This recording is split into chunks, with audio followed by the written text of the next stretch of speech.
I know my mom didn't want me to box. For those who are just joining from, I don't know, from maybe day one. Yes, I used to box. For our last one, you got a funny lesson. A funny lesson. And of course, I should have gotten the sound. I should have gotten the sound. We're going to be talking about Drake. The biggest rapper in the world. These niggas, yeah, Drake. Drake.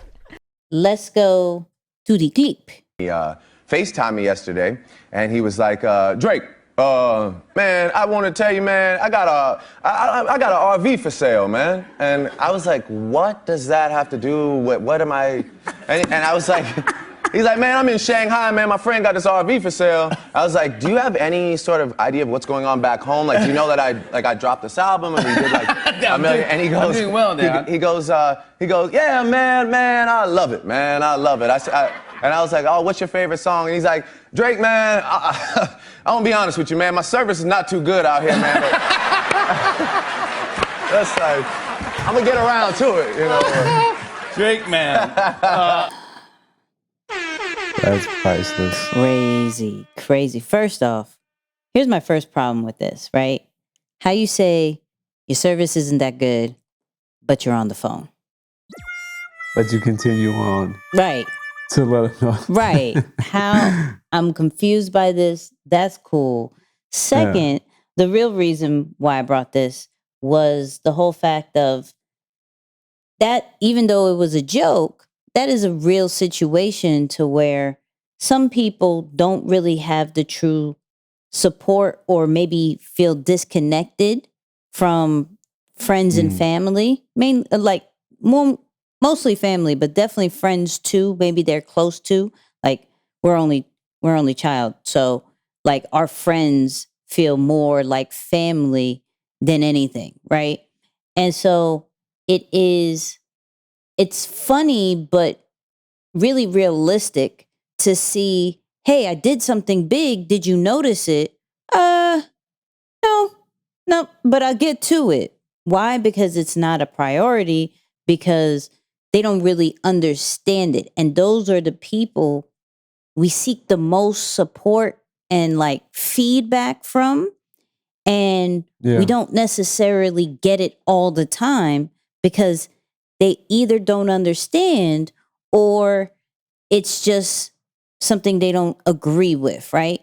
So what do you think, like, for those who don't have the support from their circle, the people who don't have support from like their family, right? But just someone close.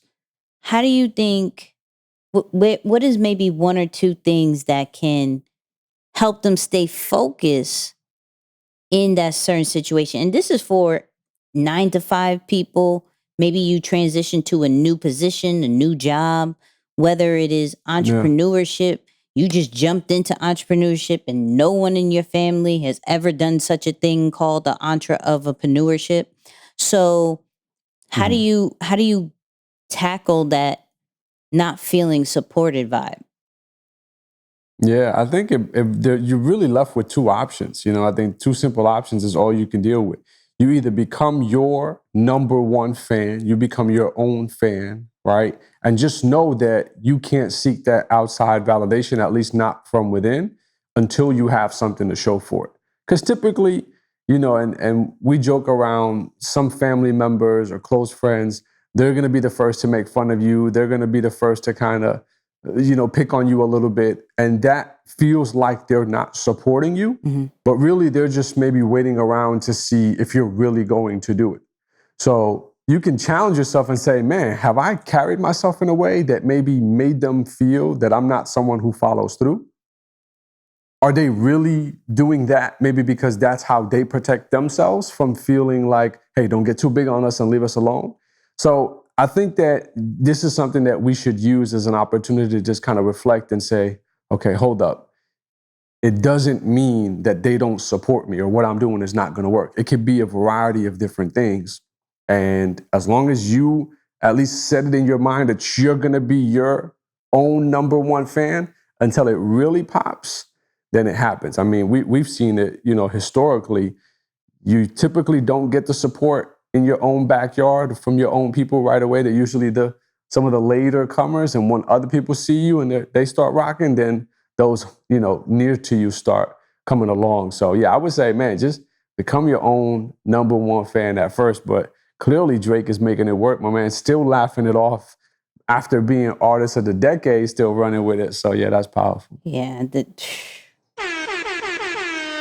I think even for me in the beginning stages, from when I went to from corporate to what we're doing now, love my mom. Shout out to my mom. But she didn't understand it. She asked a lot of questions. It was just like, I don't know. It didn't feel truly supported because she's never seen it before.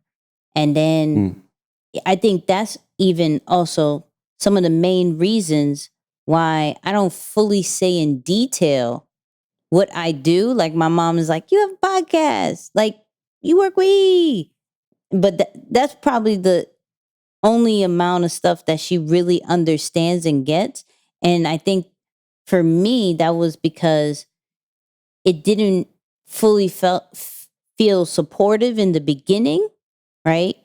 But like I said, she didn't understand it. So you can't expect people to support you when they've never seen it before, or it's never been done in their lives in the way that you're doing it. What I do know with my mom, she's like, yo, I wish I would have followed what makes me happy earlier on in life. Like you showed me that. Like you Oh, wow. didn't go with the best situation or what society says. You did what makes you happy. And I wish I would have done that. Right. But in the beginning, it wasn't understood. And being an only child, I'm like, hey, yo, like, who am I supposed to really lean on with that? Right. Get that from, yeah. Right. But I think once you're like, forget it, let me just prove it. Let me show more action of how this is, and like proof is in the pudding kind of vibe. Then she started to get it. And now mom is like the number one fan of this podcast and everything that I'm pretty much doing. She'll be at 120 series in Atlanta next week, or by the time you hear this, the weekend. You know what I mean? She's going to be there. So 120series.com. You can see me and Moose and all the other famous people. See all the other famous people at 120series.com. You could probably only get the live stream by now. However, I just really wanted to bring this up quickly because it's just something people do deal with. It's the support of our circle and loved ones that is not always going to be there in everything we do. And I'm not just saying in a career standpoint, maybe from a relationship standpoint, maybe from, something small, a hobby or whatever it is. Like, I know my mom didn't want me to box. For those who are just joining it from, I don't know, from maybe day one. Yes, I used to box. Don't worry about it. I don't do this no more. But my mom was not supportive of it. I didn't tell her for the longest. She found out and she was so mad, right? Wow. And one of the main reasons, and this is why some people may not tell their family or whatever, because once they show how passionate they didn't want you to do it, you'll stop. One of the main reasons why I stopped was because my mom didn't like it. So that was really good, by the way. But I can see why some people may be hesitant or really feel disconnected, because it's like, low key, the only thing you want to do is get their approval and support. And if you don't get that, that could be messing you up in your head to where you couldn't stay focused on what you wanted to do. So there's like two sides, like go and prove them wrong, or show them what it is, or two, like you may want to stop, but then you have to question, was it that important to you? For me, boxing was Right. cool, but it wasn't that important, right? Yeah. What I do now, that's more important. You know what I mean? Important. Yeah. I mean, Yeah.